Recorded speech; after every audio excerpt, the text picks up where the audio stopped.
안녕하세요. 경제인준비위원회 아담 스미스입니다. 오늘은 9강 이윤극대화에 대해 학습하겠습니다. 지난 시간에서의 비용 이론이 많이 어려우셨을 텐데 오늘 이윤극대화는 그보다 훨씬 쉬우니까 더 재밌게 공부할 수 있을 겁니다. 이윤이라는 것은 다른 요소를 제외하고 가장 중요한 두 가지인 내가 벌어들인 수익 그리고 비용, 이 두 가지를 통해서 가장 먼저 고려하게 됩니다. 그 밖에도 다양한 요소가 존재할 테지만 분석의 단순화를 위해 이윤이라는 것은 총 수입에서 총 비용을 뺀 값이다 라고 하겠습니다. 지난 시간에 이미 비용에 관해 배웠지만 수입에 관한 부분은 아직 배우지 않았죠. 7강에서 생산이론은 배웠지만 아직 수입에 대해서는 배우지 않았습니다. 그래서 먼저 수입을 간단하게 배워보고 이번 강의를 진행하겠습니다. 수입은 처음 배우는 것이지만 새로운 방법으로 접근하는 것은 아닙니다. 우리가 이때까지 배웠던 총량을 의미하는 토탈과 그리고 이것을 미분하여 한계값을 구하고 혹은 한 단위당 그런 어떠한 양을 의미하는 평균값을 수입에서도 동일하게 적용하게 되는 것입니다. 먼저 총수입은 기업이 벌어들이는 수입 방법에는 다양한 경로가 존재할 테지만 우리는 여기서 분석의 편의를 위해 기업이 만드는 상품을 판매함으로써 벌어들이는 소득을 생각하여 이렇게 상품의 가격 P와 그리고 곱하기 생산량 Q로 하여 총수입이라고 할 것입니다.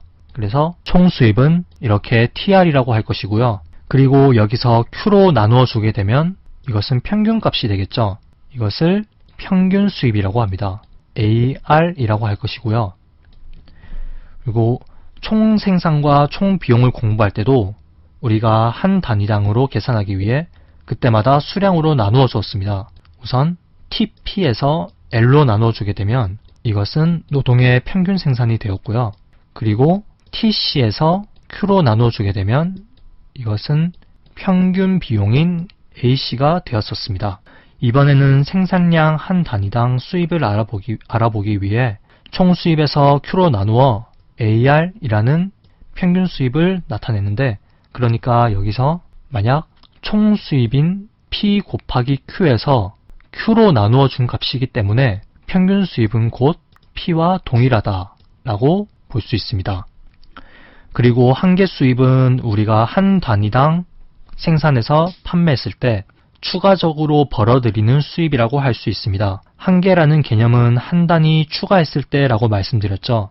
그래서 이 한계 수입은 MR이라고 하겠습니다.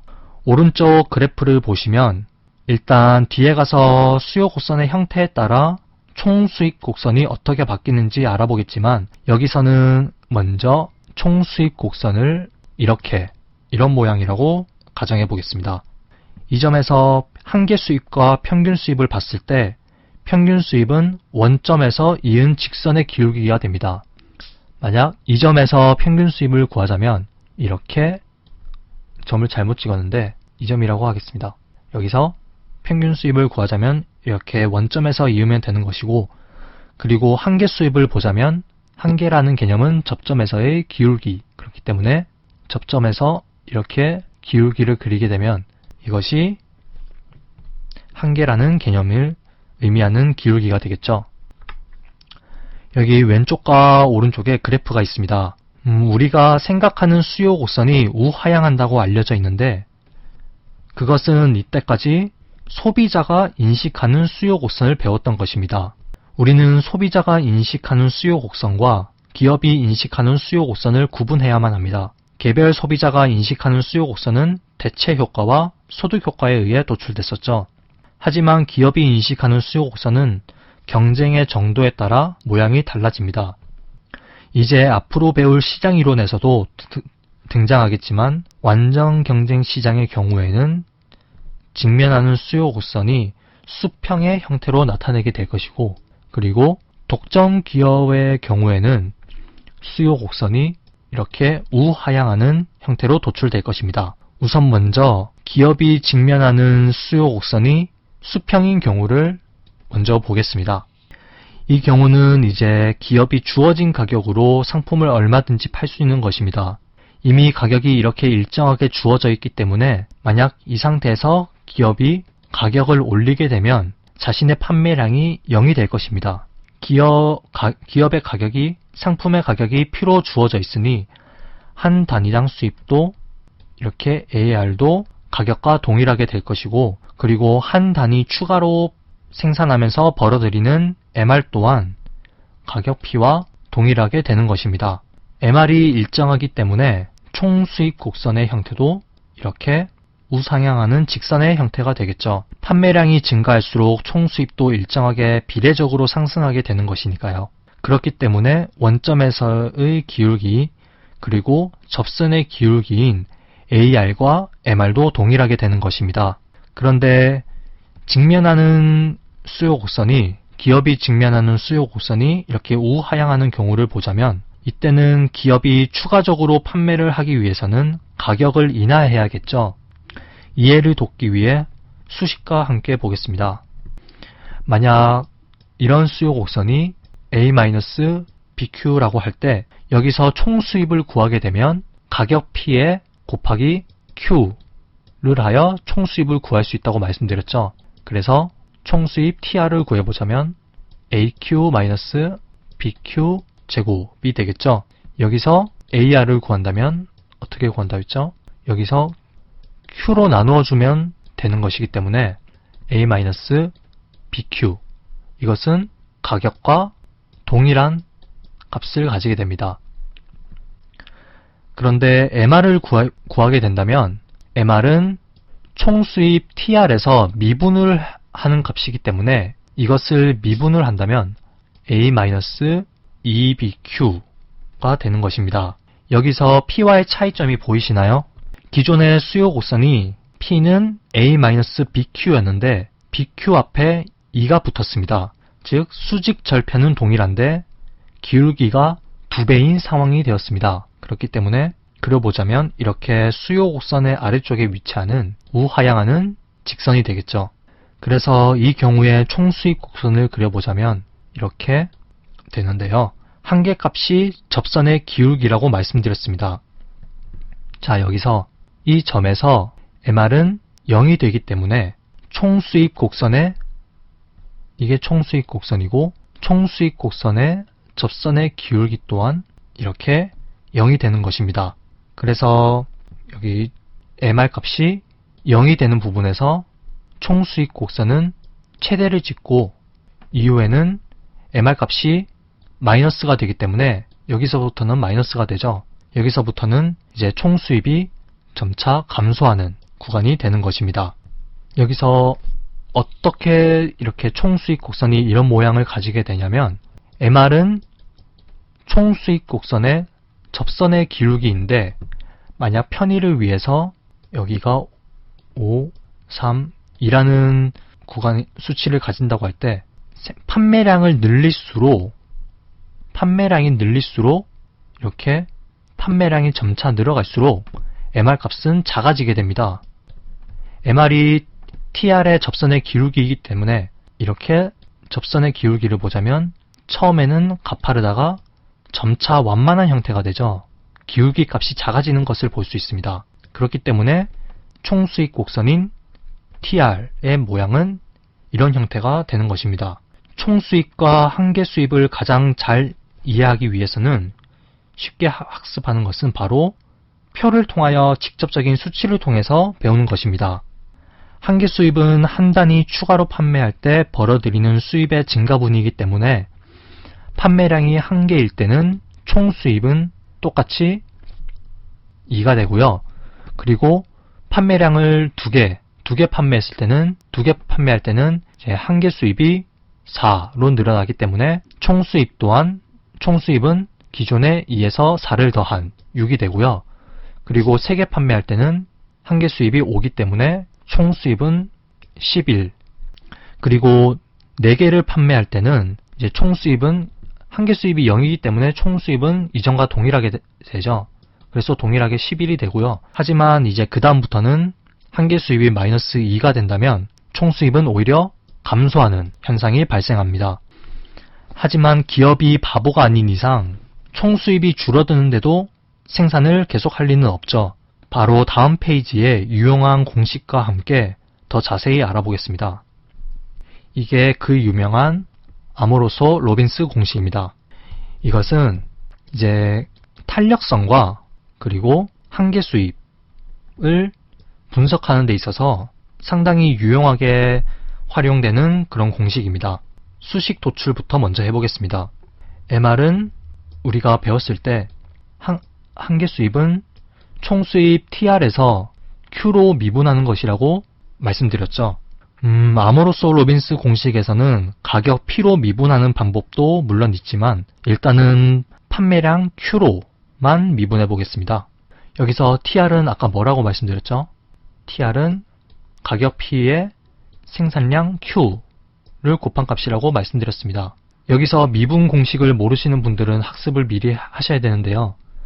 여기서 미분의 공식을 통해서 보자면 먼저 P 플러스 그리고 뒤에 Q 곱하기 그리고 뭐죠? DQ분의 DP 이런 값이 도출됩니다. 그리고 이것을 약간 변형해 보자면 이렇게 나타내도 이 위의 값과 동일하죠. 단지 여기 P가 붙었을 뿐이겠죠. 여기서 이제 P로 묶어준다면 이것은 P 플러스 그리고 이 값이 똑같이 내려와서 이런 결론이 도출됩니다. 그런데 우리가 예전에 배웠던 가격의 탄력성을 한번 떠올려 보겠습니다. 가격의 탄력성은 수요의 가격 탄력성이죠.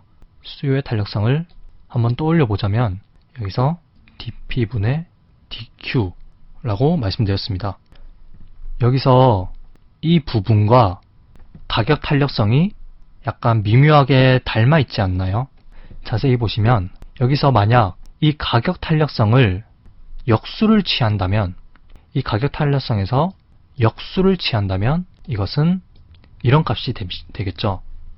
그리고 여기서 마이너스만 붙여준다면 이것은 플러스가 되고 결국 여기서 도출된 값은 여기에 이 값과 동일한 모양을 띠게 됩니다. 그렇기 때문에 여기서 이 가격 탄력성에 모양을 넣어준다면 1 마이너스 수요의 가격 탄력성 분의 1이라는 결과가 도출되게 되는 것입니다. 결국 이 MR과 이 도출된 결론이 동일하게 되는 것이죠. 자, 그럼 여기서 결론을 도출해 봤으니 다른 부분은 지우고 여기서 도출된 이 결론만 적어 보겠습니다. MR은 이거 반드시 외우셔야 됩니다. P 곱하기 1 마이너스 수요의 가격 탄력성 분의 1. 자, 여기서 이제 그래프를 통해서 한번 더 자세히 알아보겠습니다. 아까 우리가 수요의 가격 탄력성이 우하향하는 경우를 보자면 이때 다시 보자면 이게 총수익 곡선 TR이라고 말씀드렸죠. 혹시 우리가 예전에 수요와 공급을 배울 때 그때 탄력성을 한번 떠올려 보시면 이거 기억하시나요? 이 중앙에 위치한 부분이 수요의 가격 탄력성이 1인 부분이고 그리고 이것을 중점으로 왼쪽 구간을 수요의 가격 탄력성이 1보다 크고 그리고 오른쪽 부분을 이 부분을 수요의 가격 탄력성이 1보다 작은 경우라고 배운 적이 있습니다. 그렇다면 여기서 탄력성이 1일 때 이 부분에서 이렇게 보자면 총 수입이 극대가 되는 최대가 되죠. 그것을 아모로소 로빈스 공식을 통해서 보겠습니다. 만약 여기서 탄력성이 1이 된다면 이 값은 1이 되고 1 마이너스 가격 탄력성 분의 1은 0이 되겠죠. 그렇기 때문에 이때는 MR이 0이 되는 것입니다. 우리가 아까 전에도 배웠듯이 총수입 곡선 총수입이 극대가 되는 부분에서 MR이 0이 된다고 말씀드렸죠. 그래서 이것을 아모로소 로빈스 공식을 통해서 기계적으로 증명할 수 있는 것입니다. 그리고 만약 탄력성이 1보다 큰 값을 가지게 된다면 탄력성이 1보다 큰 값을 가졌을 때 이 공식을 통해서 도출해 본다면 결국 MR은 어떻게 되죠? 0보다 큰 경우가 발생하게 되고요. 도출되게 되고 이렇게 MR이 0보다 크기 때문에 총수입은 증가하는 구간이 되겠죠. 그렇기 때문에 수요 곡선이 우하향하는 대표적인 시장에서는 가격 탄력성이 적어도 1보다 작지 않은 구간에서 생산한다는 특징을 가지고 있습니다. 만약 탄력성이 1보다 작아버리면 아모로소 로빈스 공식을 통해 도출해 본다면 MR 값은 음수가 되기 때문에 0보다 작은 값을 가지기 때문에 총 수입은 오히려 줄어들게 되는 이런 구간에서 생산을 하기 때문에 기업의 입장에서는 그런 상황을 바라진 않겠죠. 그렇기 때문에 여기서 본다면 만약 가격 탄력성이 1과 동일한 상황에서는 한계 수입인 MR이 0과 같게 되고요. 그리고 탄력성이 1보다 크면 MR은 1보다 크게 됩니다. 그리고 탄력성이 1보다 작으면 MR 또한 0보다 작은 이렇게 도출이 되는 것입니다. 이 원리를 잘 이해하신다면 기업의 이윤 극대화하는 그런 행동 원리를 한층 수월하게 이해하실 수 있을 겁니다.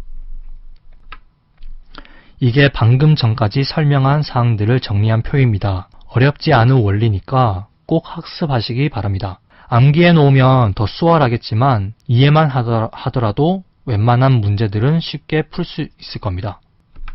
자, 그렇다면 이제 비용과 함께 하여 이윤 극대화 원리를 알아보겠습니다. 이 페이지에서 나와 있는 두 개의 조건이 우리가 앞으로 활용해야 할 이윤 극대화의 직관적인 접근 방법입니다. 우선 먼저 MR과 MC가 동일해야 한다는 것입니다. MR이 한 단위 판매함으로써 벌어들이는 수입의 추가적인 그런 증가분이죠. 그리고 MC는 한 단위 생산함으로써 들어가는 비용의 증가분입니다. 여기서 MR은 판매, MC는 생산이라고 기준을 잡았는데 사실 미시경제학에서 상정하는 세계는 기업이 생산을 하면 남는 것 없이 모조리 판매되는 세이의 법칙이 가정되기 때문에 생산은 곧 판매라고 생각하시면 됩니다. 아무튼 그렇게 MR과 MC가 일치하지 않게 되었을 때 만약 MR이 MC보다 큰 상황이라면 추가적인 비용보다 추가적인 수입이 더 많은 상황이기 때문에 기업은 생산을 증가시킴으로써 이윤 또한 증가시킬 수 있겠죠. 그 반대의 경우라면 생산을 감소시킴으로써 이윤을 증가시킬 수 있고요. 그렇기 때문에 기업은 MR과 MC가 동일해질 때까지 생산을 조정하게 됩니다. 하지만 그렇다고 해서 MR과 MC가 일치하는 수준에서 반드시 이윤이 극대화된다는 보장은 없습니다. 왜냐하면 MR과 MC가 일치하는 부분에서 손실이 극대화 혹은 이윤이 극소화되는 점이 존재할 수도 있거든요. 그렇기 때문에 또 하나의 조건인 이계 조건이 필요한 것입니다. 이계 조건으로 보면 MC 곡선의 기울기가 MR 곡선의 기울기 값보다 커야 한다는 것입니다. MR과 MC는 한계값입니다. 즉 총 수입과 총 비용을 각각 미분했을 때 한계 수입과 한계 비용이 되는 것이죠. 이러한 한계 수입과 한계 비용의 기울기를 파악하려면 한계값에 또 미분을 해주면 됩니다. 바로 그때의 값을 통해 한계 비용의 기울기가 한계 수입의 기울기보다 커야 한다는 것이죠. 이건 제가 미리 그려놓은 것인데 아래 그래프를 보시면 분명 MR과 MC가 일치하는 점이 여기와 여기 분명 두 개가 보이죠. 이것은 아까 전에 봤던 일계 조건을 의미합니다. 일계 조건이 MR과 MC가 동일한 것이라고 말씀드렸죠.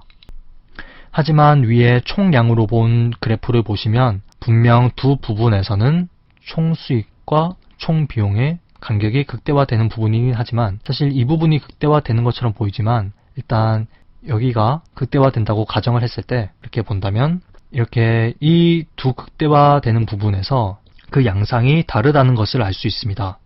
분명 이 왼쪽의 이 부분은 총 수입에 비해 총 비용이 큰 경우이고 그리고 이 경우는 그 반대 총 수입이 총 비용보다 큰 경우죠. 따라서 이계 조건을 보자면 물론 기울기 값을 보자면 가파른 정도는 MC가 더 가파르네요. 하지만 기울기의 값을 보자면 이렇게 왼쪽에서는 MR과 MC가 둘 다 마이너스 값이지만 MC가 더 가파르기 때문에 더 큰 마이너스 값을 가지게 되겠죠. 반면 오른쪽 이 부분에서는 MC는 기울기가 우상향하고 그리고 양의 값을 가집니다. MC 기울기 값이 MR의 기울기 값보다 크게 되겠죠. 만약 이 설명이 이해가 가지 않는다면 그냥 한 개 비용 곡선이 한 개 수익 곡선을 아래에서 위로 관통한다 라고 암기하시면 더 편합니다. 이 그림처럼 MC 곡선이 MR 곡선을 아래에서 위로 뚫고 가는 바로 이 점이 되겠죠. 시험 문제에서 이게 MC와 MR의 구체적인 수치를 통해서 계산하는 문제가 분명 나옵니다. 예를 들어서 생산량 Q가 1개, 2개, 3개 계속 늘어남에 따라 MR과 MC의 수치도 따라서 증가하게 될 것이고, 이를 통해서 MR과 MC가 만나는 개수가 어디인가, 그리고 MR과 MC가 만나는 점인데도 MC가 증가하는 부분에서 만나는 점은 어디인가, 이런 원리를 통해서 기업의 이윤극대화가 되는 생산량을 구하는 문제가 출제되곤 합니다. 이건 총수입과 이윤극대화를 다르게 표현해보기 위해 별도로 준비를 해봤는데, TR, 총수입을 미분하게 되면, 이거는 미분을 하게 되면 MR이 도출된다고 말씀드렸습니다.